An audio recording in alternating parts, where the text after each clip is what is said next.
وَإِذَا سَأَلَكَ عِبَادِي عَنِّي فَإِنِّي قَرِيبٌ أُجِيبُ دَعْوَةَ الدَّاعِ إِذَا دَعَانِ.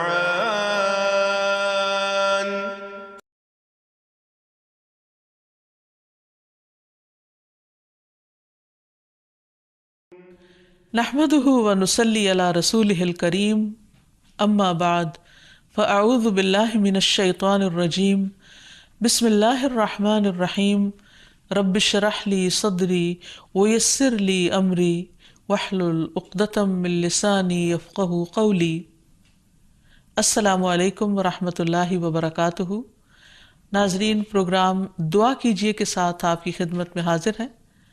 آج ہم انشاءاللہ رنج و غم سے ازالے کی دعائیں آپ کے ساتھ شیئر کریں گے کہ انسان جب اپنے دل میں کسی بھی چیز کے بارے میں کوئی غم یا پریشانی محسوس کر رہا ہو تو اس کو دور کرنے کے لیے، اس کے ازالے کے لیے کن الفاظ سے اپنے رب کو پکارے، کیونکہ رب کے سوا اور کون ہے جو کسی بے قرار کی سننے والا ہو. قرآن مجید میں اللہ تعالیٰ فرماتے ہیں امن یجیب المضطر اذا دعاہ ویکشف السوء.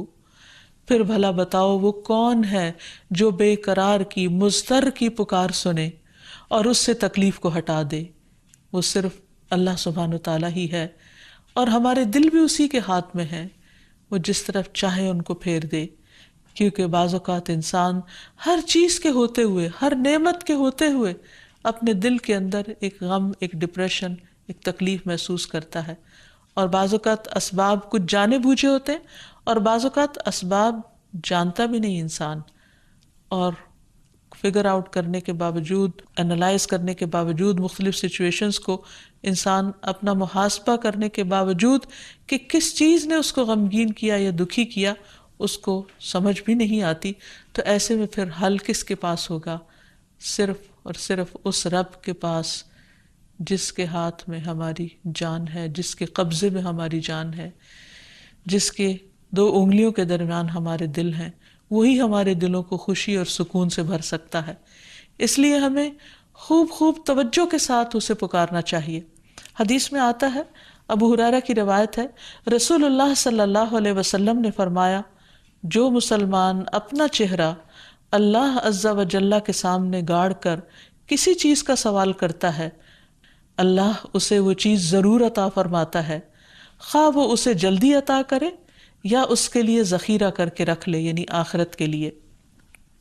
اور پھر یہ بھی یاد رکھیے کہ جب دعا کرنے لگے تو اس سے پہلے اللہ سبحانہ وتعالیٰ کی حمد و ثنا ضرور بیان کریں. تسبیحات کی کئی قسمیں ہیں، حمد و ثنا کے کئی الفاظ ہیں. آج ہم کچھ نئے الفاظ دیکھیں گے کہ کس طرح ایک صحابی نے نماز کے دوران جب نبی صلی اللہ علیہ وسلم نے رکوع سے سر اٹھایا تو انہوں نے یہ الفاظ پڑھے، بے ساختہ، بے اختیار اللہ کی تعریف کے الفاظ، ربنا ولک الحمد حمدا کثیرا طیبا مبارکا فیہ. تو نبی صلی اللہ علیہ وسلم نے جب سلام پھیرا تو پوچھا کہ آپ میں سے کس نے یہ کلمات ادا کیے ہیں، کیونکہ میں نے دیکھا کہ 30 سے زیادہ فرشتے لپکے ہیں ان کلمات کو اٹھانے کے لیے. یعنی اتنے زیادہ یہ الفاظ پسندیدہ تھے، یہ کلمات اتنے خوبصورت تھے. تو اس لیے نماز کے اندر بھی، رکوع کے بعد بھی یہ دعا پڑھی جا سکتی ہے، اور عام حالات میں بھی جب ہم اللہ تعالیٰ سے کچھ مانگنے لگے تو اس وقت اللہ تعالیٰ کی حمد و ثنا کے طور پر بھی اس تسبیح کو پڑھا جا سکتا ہے. اور پھر اسی طرح ایک اور تسبیح بھی ہے، اللہم ربنا لک الحمد ملء السماوات وملء الارض وملء ما شئت من شیء بعد. اے اللہ، اے ہمارے رب، تیرے ہی لیے ہر قسم کی تعریف ہے جس سے کہ آسمان بھر جائیں، زمین بھر جائے، اور ہر وہ چیز جسے تو چاہے کہ وہ بھر جائے. یعنی خوب خوب تیری تعریف اور تیری حمد و ثنا. اور اس کے بعد نبی صلی اللہ علیہ وسلم کے لیے درود پڑھا جائے، اور پھر اپنے دل کی حالت اپنے رب کو بتائی جائے، اور اپنے زبان میں یا پھر مسنون دعاؤں کے ذریعے اللہ سبحانہ وتعالیٰ سے مدد مانگی جائے.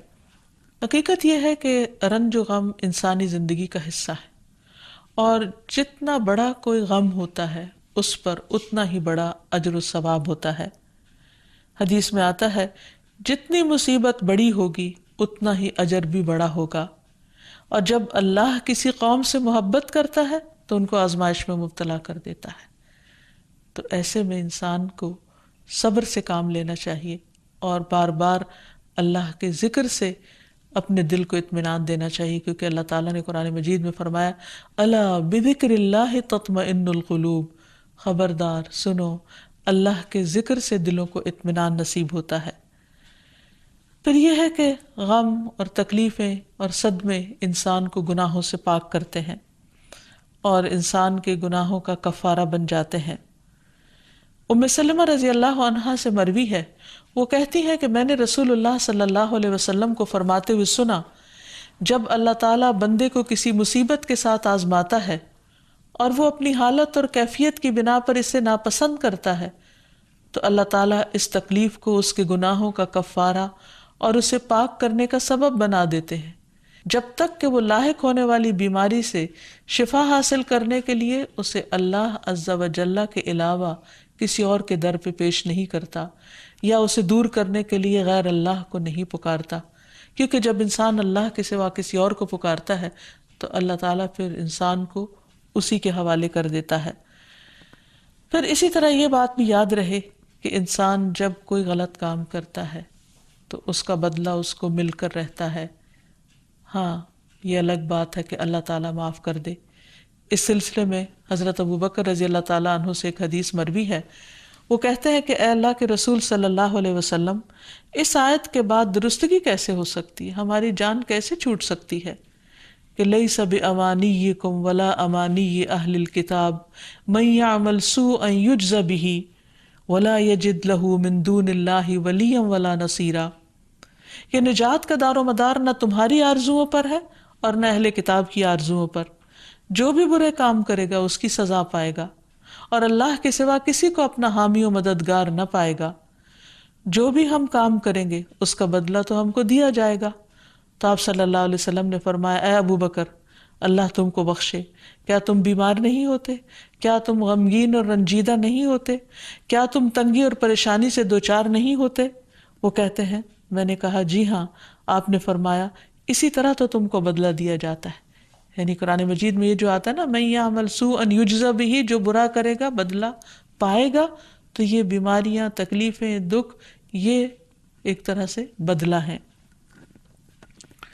پھر یہ یاد رکھیے کہ انسان پر جب بھی کوئی غم یا تکلیف یا پریشانی آئے تو وہ اپنے غم کا حال اپنے رب کو سنائے، جیسا کہ یعقوب علیہ السلام یوسف علیہ السلام کی جدائی میں جب کرب اور تکلیف میں مبتلا ہوتے تو وہ اپنے غم کی داستان اپنے رب کو سناتے۔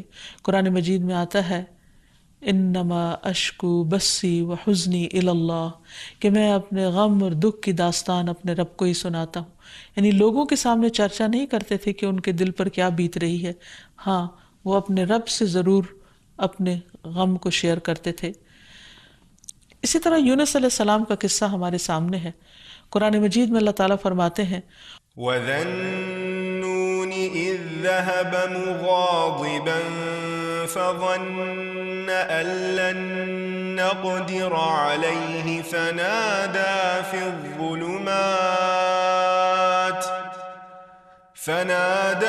الظُّلُمَاتِ أَن لَّا إِلَٰهَ إِلَّا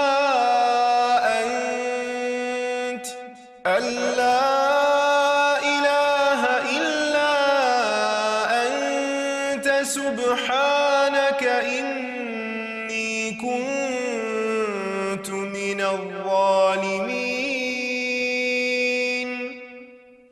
فاستجبنا له ونجيناه من الغم وكذلك ننجي المؤمنين۔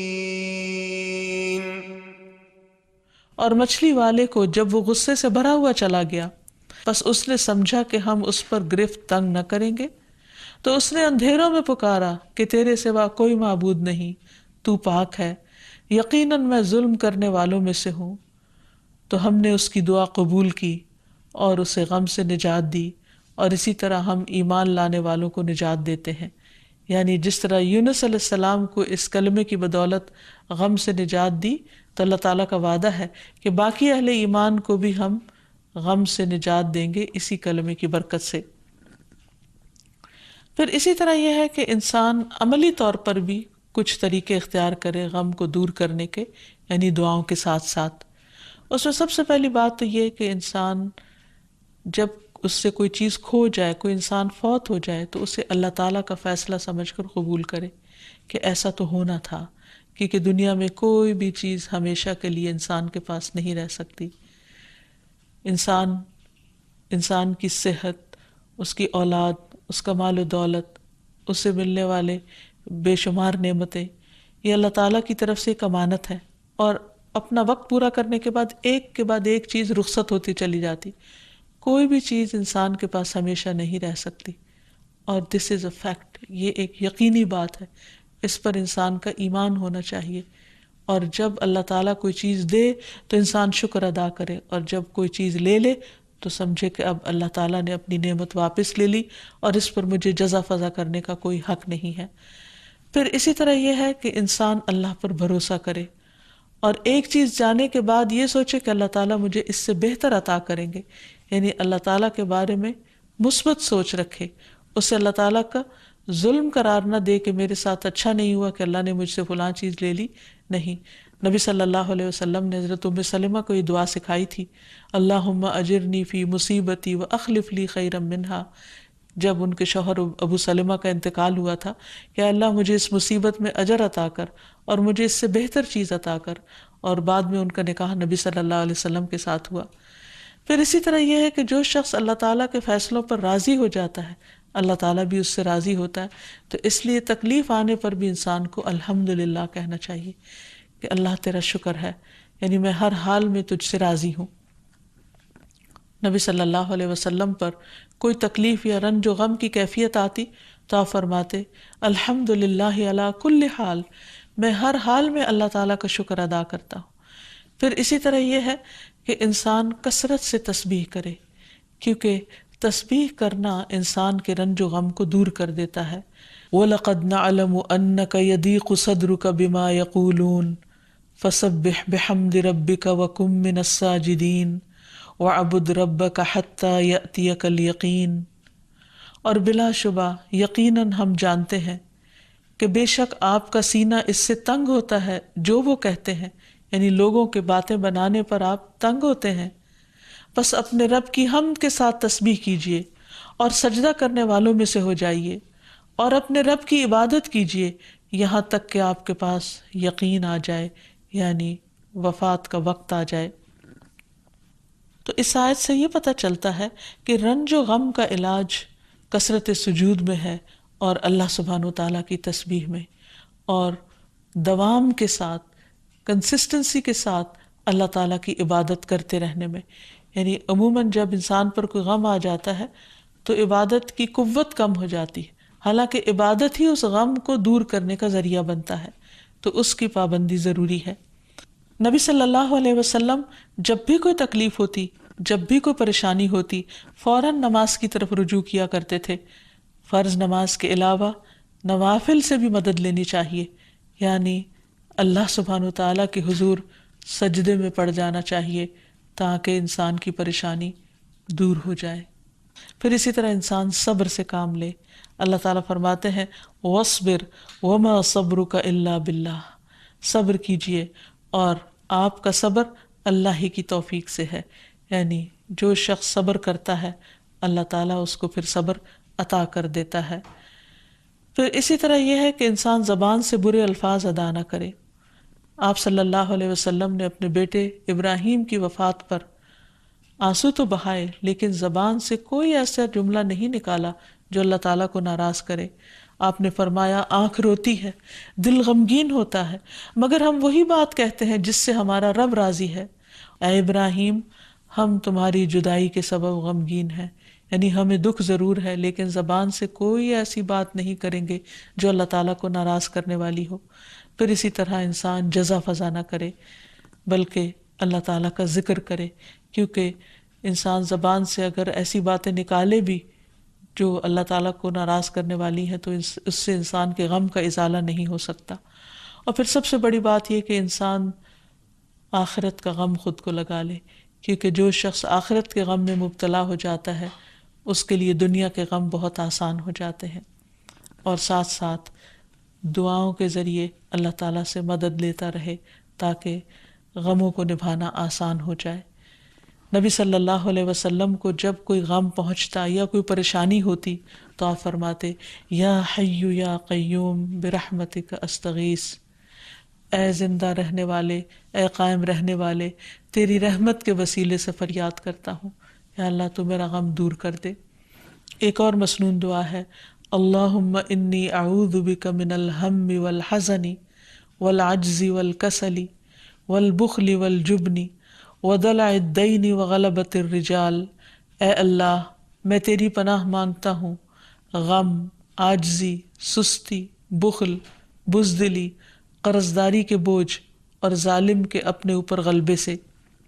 رسول اللہ صلی اللہ علیہ وسلم نے فرمایا، کیا میں تمہیں ایسی دعا نہ بتاؤں کہ جب کوئی رنج و غم اور الم میں مبتلا شخص اس کو پڑھے تو اس کی تکلیف دور ہو جائے؟ کہا گیا کیوں نہیں؟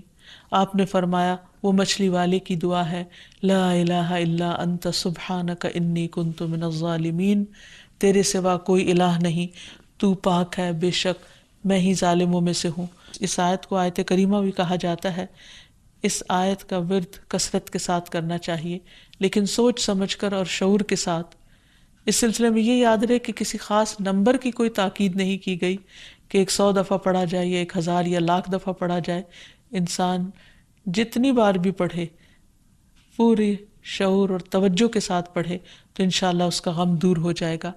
اسی طرح ابن عباس سے روایت ہے، نبی صلی اللہ علیہ وسلم پریشانی آنے پر یہ فرماتے تھے، لا الہ الا اللہ العظیم الحلیم، لا الہ الا اللہ رب العرش العظیم، لا الہ الا اللہ رب السماوات ورب الارض ورب الارض ورب العرش الکریم۔ اس اللہ کے علاوہ کوئی معبود نہیں جو بڑا عظیم اور بردبار ہے، اس اللہ کے علاوہ کوئی معبود نہیں جو عرش عظیم کا مالک ہے، اس اللہ کے علاوہ کوئی معبود نہیں جو زمین و آسمان اور عرش کریم کا رب ہے۔ اسی طرح نبی صلی اللہ علیہ وسلم نے حضرت اسماء بنت امیس کو یہ دعا سکھائی تھی، اللہ اللہ ربی لا اشرک بہ شیئا، اللہ ہی میرا رب ہے، میں اس کے ساتھ کسی کو شریک نہیں کرتا۔ تو آپ نے فرمایا جب تم میں سے کسی کو کوئی پریشانی یا غم پہنچے تو اسے یہ دعا پڑھنی چاہیے۔ اسی طرح ایک اور بہت خوبصورت دعا ہے جو ہر طرح کے غم سے نجات دینے والی ہے۔ رسول اللہ صلی اللہ علیہ وسلم نے فرمایا، کسی شخص کو جب کوئی غم اور دکھ لاحق ہو تو وہ یہ کلمات کہہ لے، اللہم انی عبدک وابن عبدک وابن امتک ناصیتی بیدک ماض فی حکمک عدل فی قضاؤک اسألک بکل اسم هو لک سمیت بہ نفسک او علمتہ احدا من خلقک او انزلتہ فی کتابک او استأثرت بہ فی علم الغیب عندک ان تجعل القرآن ربیع قلبی ونور صدری وجلاء حزنی وذہاب ہمی۔ اے اللہ میں تیرا بندہ ہوں، تیرے بندے کا بیٹا اور تیری بندی کا بیٹا، میری پیشانی تیرے ہاتھ میں ہے، میری ذات پر تیرا حکم چلتا ہے، میری ذات کے متعلق تیرا فیصلہ عدل و انصاف والا ہے۔ میں تجھے تیرے ہر اس نام کا واسطہ دے کر کہتا ہوں جو تو نے اپنے لیے خود تجویز کیا یا اپنی مخلوق میں سے کسی کو وہ نام سکھایا یا اسے اپنی کتاب میں نازل فرمایا یا اسے اپنے پاس علم غیب میں ہی اسے محفوظ رکھا، کہ تو قرآن کو میرے دل کی بہار، سینے کا نور، غم میں روشنی اور پریشانی کی دوری کا ذریعہ بنا دے، تو اللہ تعالیٰ اس شخص کا غم دور کر دیں گے اور اس کی جگہ کشادگی پیدا کر دیں گے۔ کسی نے پوچھا کہ اللہ کے رسول صلی اللہ علیہ وسلم کیا ہم اس دعا کو سیکھ نہ لیں؟ فرمایا کیوں نہیں، جو بھی اس دعا کو سنے اس کے لیے مناسب ہے کہ وہ اسے سیکھ لے۔ یعنی ہر شخص کسی نہ کسی طرح غم میں سے گزرتا ہے اور اس کو اس کی ضرورت پڑ سکتی ہے، اس لیے اسے سیکھ لینا چاہیے۔ اسی طرح کرب کے وقت نبی صلی اللہ علیہ وسلم جب کسی پر دم کرتے تو یہ دعا پڑھا کرتے تھے، امسح البأس رب الناس بیدک الشفاء لا یکشف الکرب الا انت، اے لوگوں کے رب اس کی تکلیف کو دور فرما، شفا تیرے ہی ہاتھ میں ہے، اس تکلیف کو تیرے سوا کوئی دور نہیں کر سکتا۔